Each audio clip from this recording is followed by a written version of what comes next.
Hi again. I think I'll just go ahead and do part 2 while I'm at it, and hopefully I won't get them mixed up in their descriptions and links and whatnot. Okay, this is the second journal of 8:30, and Mayan day is still 9 road. I was surprised to watch the previous journal ending itself, seemingly before I was ready. Yet I do so love following heart flow, so I just watched and let it happen. Now I come to what may be part 2 of it. We shall see. I wanted to say more about being and doing, to take these deeper into the castle walls and share what the view is from there. We are drawing closer to a deeper immersion in the heart field here. More and more has fallen off, just fallen away from the one that we are. Elements of the false self have been seen, been discarded. We've recognized their unreality, how they don't reflect our now here presence or being, our current sense of who we are. We enter the next set of walls with a notable emptiness. While so very much has been discarded, yet we don't know what will replace it, if anything. We're much more not knowing at this point than knowing. Our humility is finally present. We're finding it more integrated into our being as well, seeing it at work in our interactions, in our relationships. Let us ever keep the mind out of simply all of this. Be deep in heart with it, as deep as you can. Ignore mind when it pipes up, resuming your attention to heart. By the time you enter this set of castle walls closer to the center, you find it much easier to disregard mind. And by staying in tune with heart, if mind has something to say that's important or that's relevant, heart will let you know that. I hear some minds piping up, wanting to argue this. I won't argue it, but only present my best understanding for you. And then what you do with it is ever your choice. Times when use of mind is appropriate are very clear. Taking mind into the inner dimensions isn't appropriate. Mind is native to the third. When we go within, we simply transcend it when we are ready to do so. In this more central realm of castle walls and the spaces between them, we spend far more time heart-centered. We're in letting go mode most of the time. It seems things are always coming up, showing us how they just don't relate to us as they once did. All the life and desire seems to have gone out of them somehow. We don't know when nor how. Here, we have learned and are learning that only the what holds any importance. The why and the how are now seen for what they are. Strictly mind things, things on which we can take various perspectives. Besides, so often have we seen the why change over time, and the how changes too. These things are not steady, not stable the way heart is. We find that many who do the very same actions do them for far different reasons and motives as to be frankly amazing.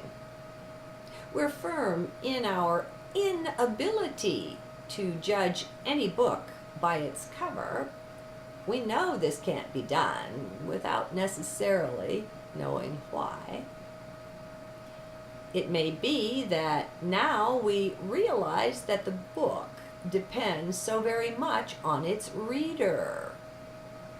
We bring ourselves to the reading and interpret what is said based on our own internal world, on our beliefs and understandings. So we see the same book discussed and ideas bandied about that have no reference to how we see things. We observe, often in quiet amazement, the diversity present in life and in man and womankind. What is steady now? What is stable? On what post can we hang our hat? What can we trust? Good questions. Go to your heart for the answers, for they will depend on you, on where you are at any point in the now here. Though I've mentioned it before, it's been a long time, so I have a lovely exercise for you. You set aside a notebook for this purpose.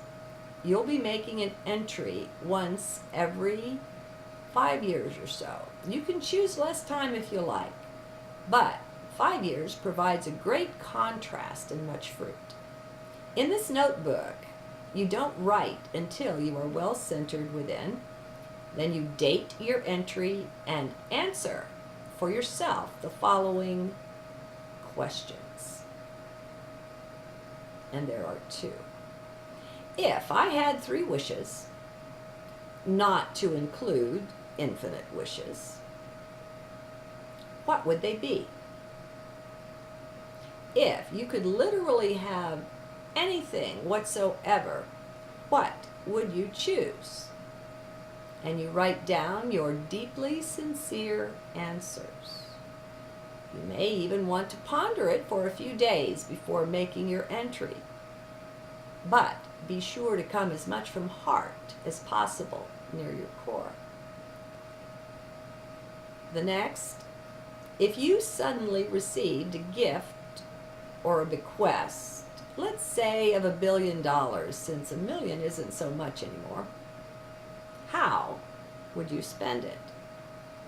Prioritize your list, writing the things most important to you first, and then those not quite so pressing or intense as you go. Now, you may not be amazed at what you wrote down just now, at what you write down when you do it. And that's not the point. The point for now is the blessing, the clarity you gain by assessing your true inner desires. You're getting to know yourself, and it's simply fun. It's an enjoyable exercise, to be sure. And then you put your notebook away, knowing it will be at least a year, maybe 3, maybe 5 before you take it out again. When you do, it will be to give your then current answers to the same questions without referring yet to what you wrote before. Let it be fresh. Just be with now here each time you journal your entries, being in heart always for this writing. When I do special writing like this, I often use a gold pen. For a time, I even used a gold fountain pen. Your writing implement may be important or not. These days, I tend to use a mechanical pencil for most things. Since I write so very much, it's nice not to have to take time out to sharpen the leads and break the flow that's coming. And then, too, they hold leads in their barrel, so that's very neat. Yet I still use the gold pen for special things. There is no way to prepare you for the shock you will encounter as you go back over your entries made through the years. It's stunning. We get the sense as we walk through life that we're the same person, that we don't really change deep down all that much. You'll soon be laughing at that once you see the great strides you have made, as displayed plain and simple in your answer to these two questions. Now, of course, this also highlights another of the blessings of simply keeping a journal. I don't need to tell you that, though, if you've been with me very long on this journal journeying we do on These Eyes God and Scribed. The benefits become obvious, such as getting more and more in touch with your own inner muse, your own intuition central, as I like to call it, and that's perhaps the biggest one. Intuition just flows off the pen, the pencil, or the keyboard. Again, I have a little bird parked on the water dish looking at me. It has its back to the water, quietly looking inward, head cocked to the side. Not understanding what this is about in no way dims my appreciation, my joy with it. Understanding is highly overrated anyway, and the closer to heart we go and abide, the more obvious this becomes. One man's trash is another man's treasure, same item. And my treasure of yesterday, well, may go out in today's trash. So understanding is more flexible than most of us appreciate. I am still in that stage of disconnecting from everything, even though I'm aware that a big part of my mission, if you will, is to be a translator of the heavenly language as shown to me in a vision, yet that must wait. Relying on none but the self is what my now here is about, so I accept it. Life is nothing if not paradoxical. This too I joyfully accept. Why not, right? Why fight with what is, constantly trying to change it somehow? It never works out quite the way we desired or thought it would anyway. Often it works out far better than we could have imagined. So I surrender all such resistance to life. Self-observing, I am alert for such resistance to show itself, for it's laced and woven deeply into us in various guises. Let us be humble enough to accept the non-perfect, the non-perfection of our 3D manifestation. Actually, it too is perfect. It's our seeing that must make a great shift, though, before we're able to spot this perfection here in 3D. It turns out to be nothing at all like the mind had expected or imagined. Mind sees a very linear, brittle perfection. Oh no, it's another thing entirely, full of paradox at every step, as our seeming imperfection turns out to be perfect after all, just in ways we hadn't a clue about. In closing, I'll touch once more on being and doing. It won't be anything new to so many of you, but if it blesses some, I'll be content. The closer we get to heart and its depths, the more we will discover something new, something quite paradoxical. We will find our doing is doing us, that we are not doing that. This is only found in the deep stillness within, but as we occupy there, it will be seen in our daily life. As for instance, most of you know that these journals don't come from thought. They write themselves. I merely lend my hands to the task, but this outer self doesn't do the writing, nor even recall what is written once it's done. The journals arise from a place of inner stillness, of silence. The outer mind is quieted down or ignored, then the inner being can speak, and it does, if that is your desire, if you make room for it. So in that way, the doing is done, yes. The journal is written, for instance, but not by the you that you know, not by the outer one. So our doing, we find, arises from deeper within. And if quizzed on it, it's 50-50 whether we have an answer to offer. We will if Source offers one, but otherwise, we likely draw a blank. Coming to accept this way of being, for that's what it is, a being, not a doing, takes letting go of much. Initially, that letting go tends to come with discomfort. Mind is so used to running things, and it is nonplussed at seeing that heart is also able to run the show. It doesn't initially appreciate that, not one bit, and thus the discomfort. Yet, it can be fairly easily recognized to be just mind that is uncomfortable, not the real you. This is where your breathing room, that space between you and mind, is a most precious treasure. Your ability to step back and just observe the doings of mind is key to your resolution of the discomfort.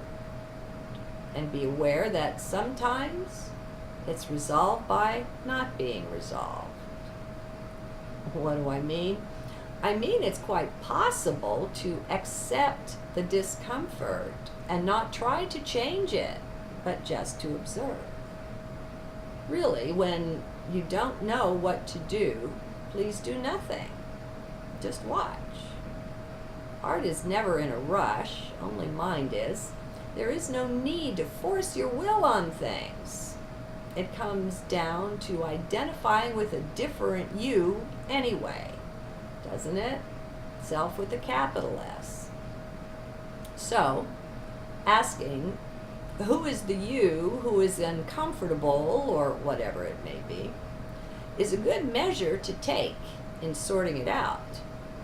Body wants certain things and dislikes others, but when we need to take the terrible tasting medicine, we overrule body. Mind wants certain things, such as to rule, to run things, and it dislikes others. We must be as ready to overrule mind as body, yet ever with caution and respect. Body and mind are not always incorrect and don't deserve, certainly, to be always overruled. I can't say aught but that I find my best choices and decisions arise from deep within heart. I just love to sleep on it. When not sure of a reply or an action, I'm contemplating, pondering. Be at peace, my friends. That is here and available for you and for us all, if we're willing to sort through our beliefs and kick the rabble-rousers out. Now, don't take from that that you will not wind up being a rabble-rouser yourself. You may well. Just as there is or can be stillness in the midst of action, so can there be stillness in the midst of simply anything. So, once again, don't let mind get a hold of any of this. It's not qualified in the least to understand the deeper things. You have other equipment for that. That is not its best use, just the one we've been taught to put it to. Let us lovingly let go of more and more of the ideas and beliefs of the past. They no longer fit, no longer suit us in the midst of all of this change. All of this is best found by dumping all thought of past and future, sticking only to now. We can all be stillness in action. When we can, then I suspect the new age will be born, will be manifest for all, not just those of us who came in to be at the head of the column to show the way by being that, the light beings. Namaste.